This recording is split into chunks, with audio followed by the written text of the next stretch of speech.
ഉച്ചയ്ക്ക് ലഞ്ചൊക്കെ കഴിച്ചിട്ട് ഇങ്ങനെ ഇരിക്കുമ്പോഴാണ് നമ്മുടെ ഫ്രണ്ട് വിളിക്കുന്നത്. എന്താ പരിപാടിയെന്ന് ചോദിച്ചിട്ട്. പ്രത്യേകിച്ച് പരിപാടിയൊന്നുമില്ല പറഞ്ഞപ്പോൾ എന്നാൽ നമുക്ക് വാദിയിൽ പോയാലോ എന്ന് ചോദിച്ച്.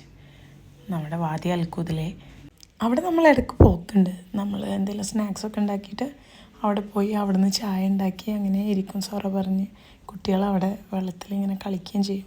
ഇന്ന് പോകുമ്പോൾ അവിടെ വെള്ളം ഉണ്ടാവുമെന്ന് ഡൗട്ടിലാണ് പോയത്. അവിടെ ചെന്നപ്പോൾ അവിടെ അത്യാവശ്യത്തിന് വെള്ളമുണ്ട്. വെള്ളം കണ്ടോടുകൂടി മക്കളൊക്കെ ഭയങ്കര ഹാപ്പിയായി. കുട്ടികൾക്ക് കളിക്കാനും കുളിക്കാനും ഒക്കെ അത്യാവശ്യത്തിനുള്ള വെള്ളം ഉണ്ടായിരുന്നു കേട്ടോ. അവരന്നേരം തന്നെ വെള്ളത്തിലിറങ്ങലും കളിക്കലും ഒക്കെ തുടങ്ങിയായിരുന്നു. പിന്നെ നമ്മൾ ചായയൊക്കെ വെച്ച് സ്നാക്സൊക്കെ കൊണ്ടുവന്നിട്ടുണ്ടായിരുന്നു. അതൊക്കെ എടുത്ത് അങ്ങനെ അതൊക്കെ കഴിച്ച് അങ്ങനെ കുറച്ച് നേരം അവിടെ സ്പെൻഡ് ചെയ്തു. നമുക്ക് ഈവനിങ്സിലൊക്കെ ഭയങ്കര കാമായി സമാധാനത്തിൽ എൻജോയ് ചെയ്തിരിക്കാൻ പറ്റിയ ഒരു നല്ല വൈബുള്ളൊരു സ്ഥലമാണ്. നാഷണൽ ഡേ ഹോളിഡേയ്സിന് ഒന്നുകൂടി പോകണം എന്നുള്ളൊരു ഐഡിയയിലാണ് നമ്മളിപ്പോൾ ഉള്ളത്.